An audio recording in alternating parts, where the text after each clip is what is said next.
Welcome.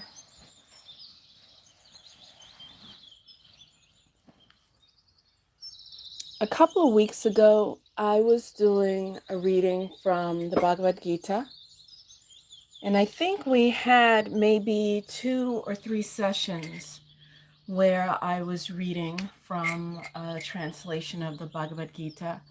However, what inadvertently happened was they were deleted. And I wanted to revisit the Bhagavad Gita, but I kind of didn't feel like boring everyone by going back through that same translation immediately, and figured I would get a new one. And I received in the mail the other day my new translation. Well, actually, it's not a translation, it's a paraphrasing of the Bhagavad Gita. And I thought maybe that would be something of interest to get through here. And I would like to dedicate this reading of the Bhagavad Gita to Pavel. So thank you for your interest, Pavel, and I hope that you enjoy this sharing.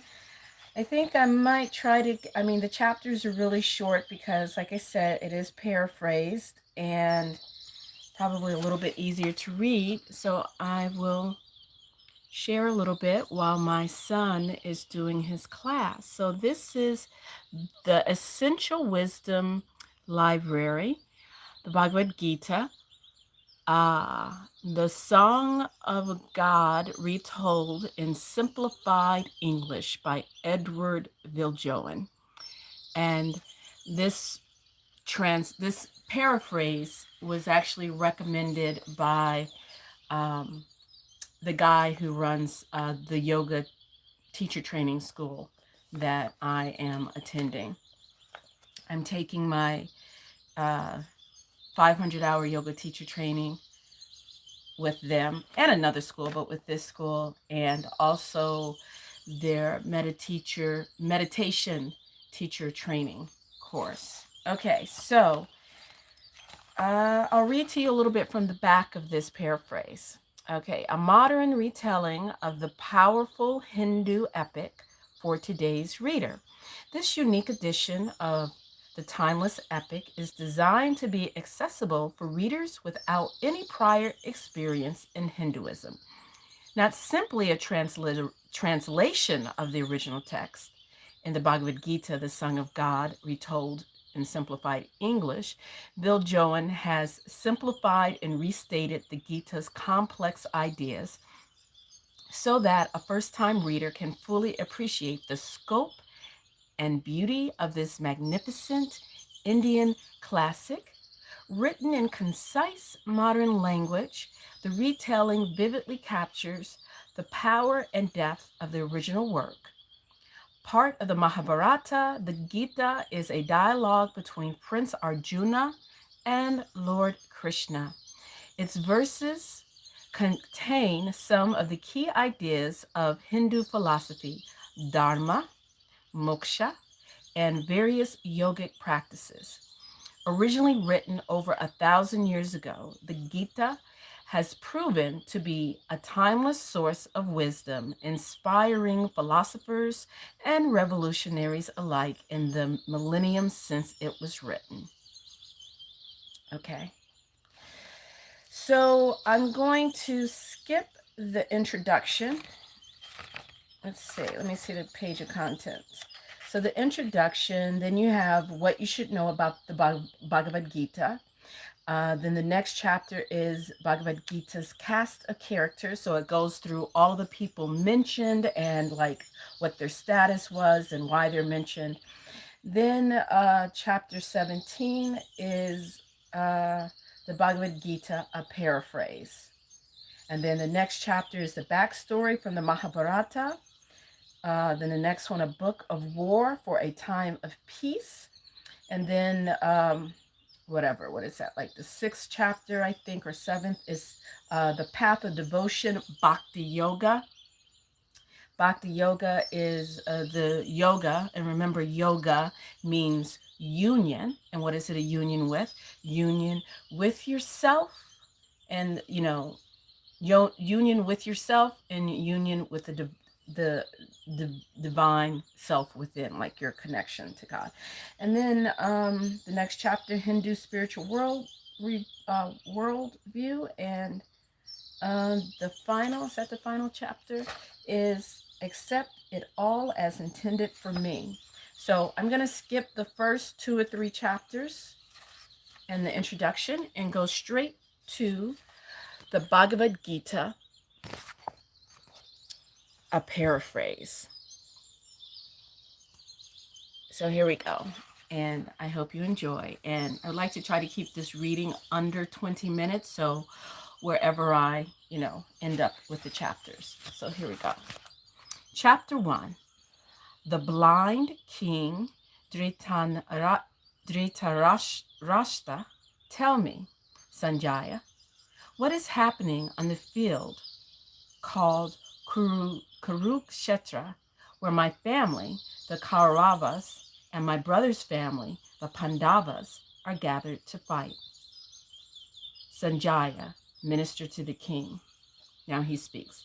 Prince Duryodhana, your eldest son, spoke to his teacher, Drona, saying, look at all these famous people assembled for battle. Our army is unlimited in size and commanded by the legendary warrior, our grand uncle Bhishma. The enemy's army is small and is commanded by one of the Pandava brothers, Bhima. In their army is my cousin, Prince Arjuna, with his chariot driver, Lord Krishna. And this is what Arjuna said to his chariot driver. Arjuna, O Lord Krishna, drive my chariot between the 2 armies. I want to see who is there. Sanjaya speaks. Then Lord Krishna drove the magnificent chariot between the 2 armies and said, look, Arjuna, here they all are gathered for the battle. Then Arjuna said, how can I fight these great people? It doesn't make any sense. They are blood relatives and good people. Just thinking about it weakens my resolve. It makes my mouth dry up and gives me the shakes. Even my hair stands on end. I can't believe any good will come from this war. I will not do it. Sanjaya says. Then Arjuna, overwhelmed by grief, threw aside his bow and arrow, fell silent, and sat back in his chariot. Lord Krishna smiled and said to the prince, just want to turn off my ringer. Okay, so we're in chapter 2 now. Lord Krishna speaks. You speak sincerely, Prince Arjuna, but your sorrow has no cause. The wise grieve neither for the living nor the dead. There has never been a time when you and I, or any of these people on the battlefield, have not existed. And there will never be a time when we stop existing. The spirit, your real self, cannot be punctured by weapons, and fire cannot burn it. Water does not wet it, and the wind cannot dry it. It is infinite, everlasting, and invisible. Knowing this, you should not grieve. But even if you believe that your spirit, yourself, could die, why would you grieve? After all, death is inevitable as birth. Since it is unavoidable, why get upset? Just do what is yours to do. Act. If you do not participate in this battle, you would be violating your dharma, which is your purpose for being. To those people who lack the resolution to do what is before them, the decisions of life are complicated and difficult to make.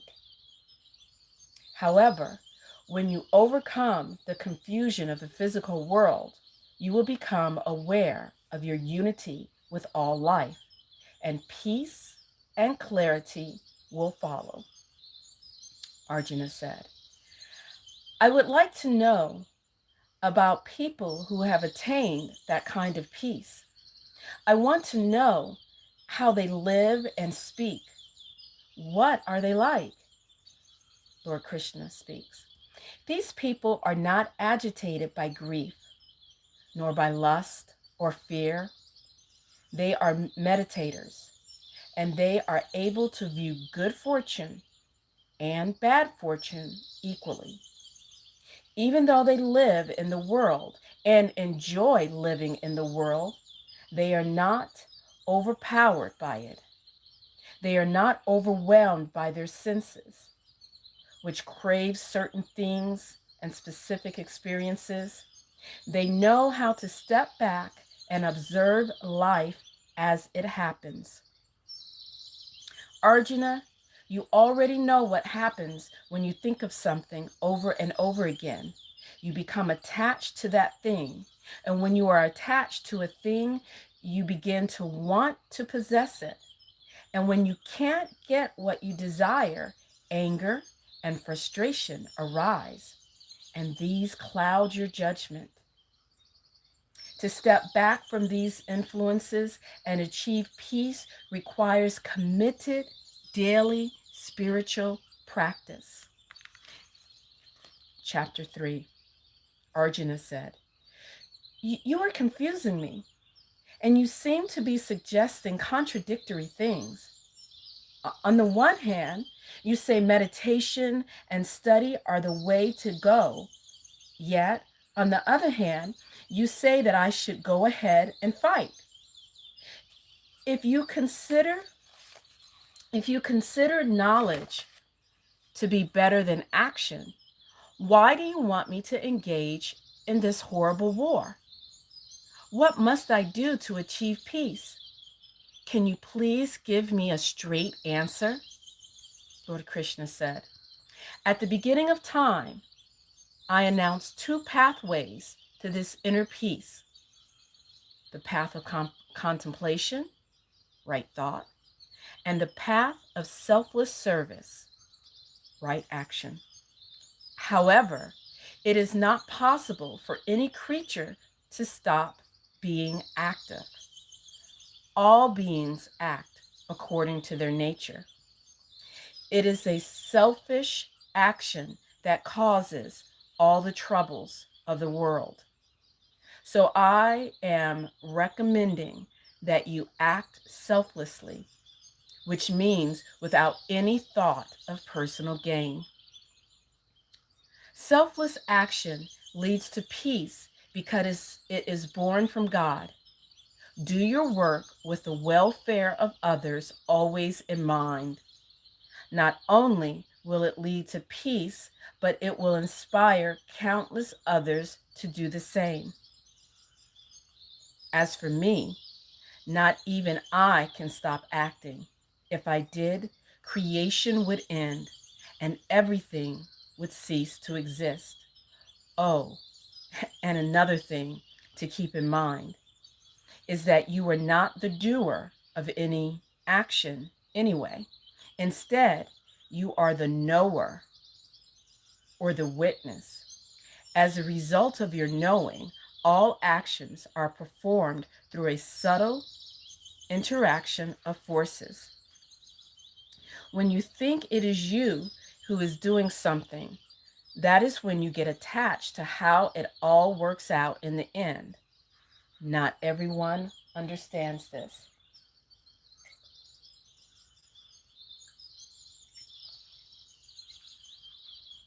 So to simplify, I say, do everything for me and do it all without expectations.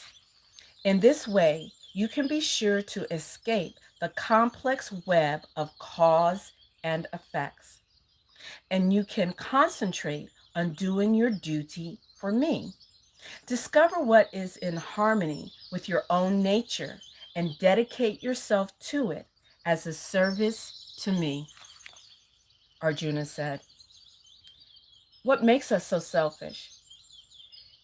Is it almost like there is an independent power forcing us to act against our own nature?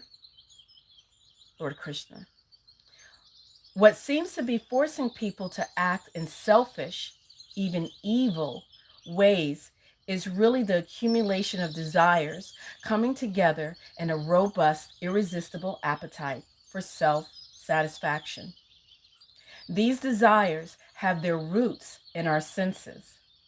And since information can be misleading, senses are truly powerful, but more potent than senses is the mind, and more powerful than the mind is the will or your intellect.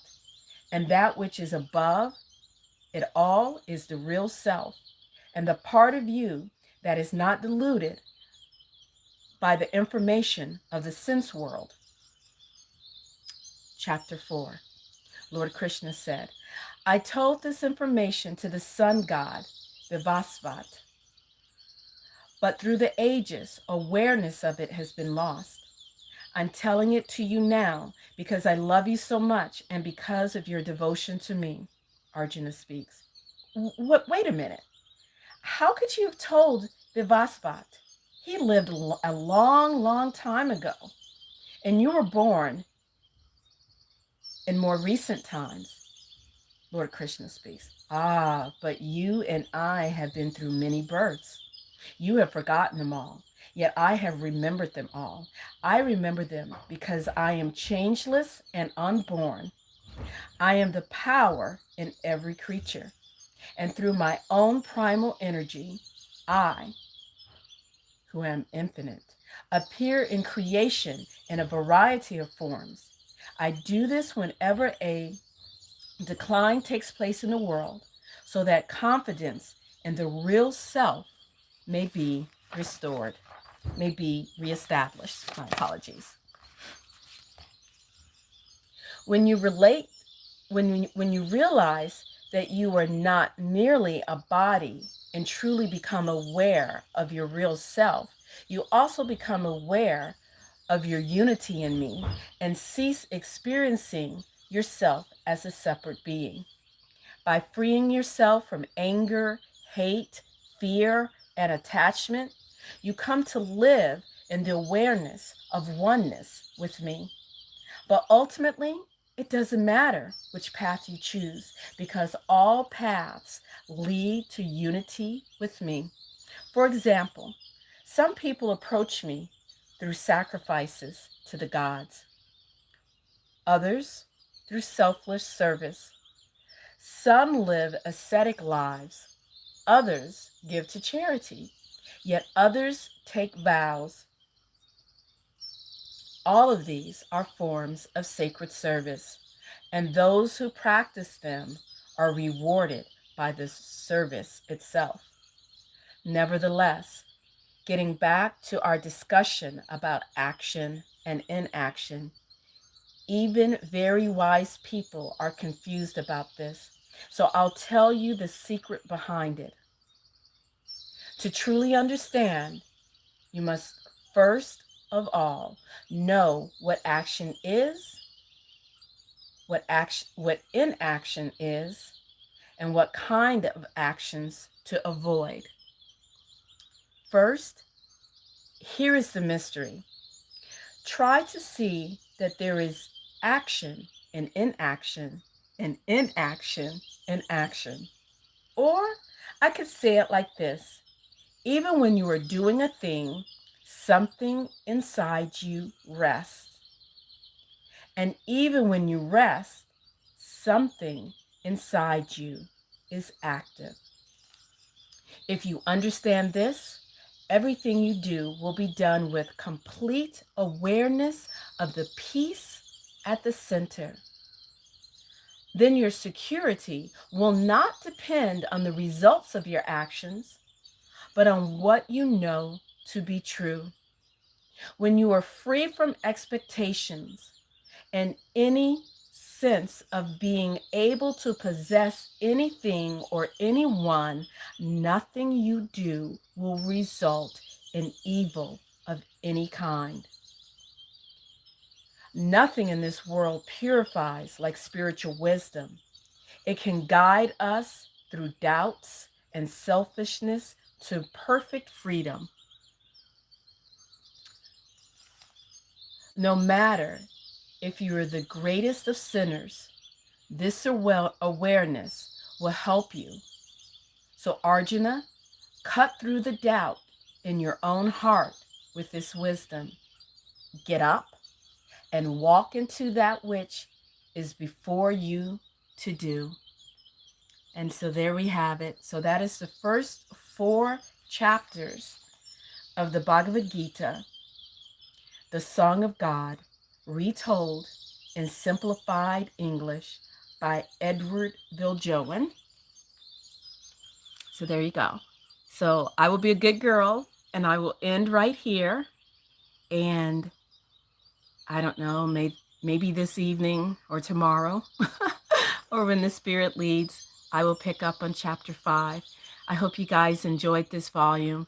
And this little one, this little translation, I purchased via Amazon.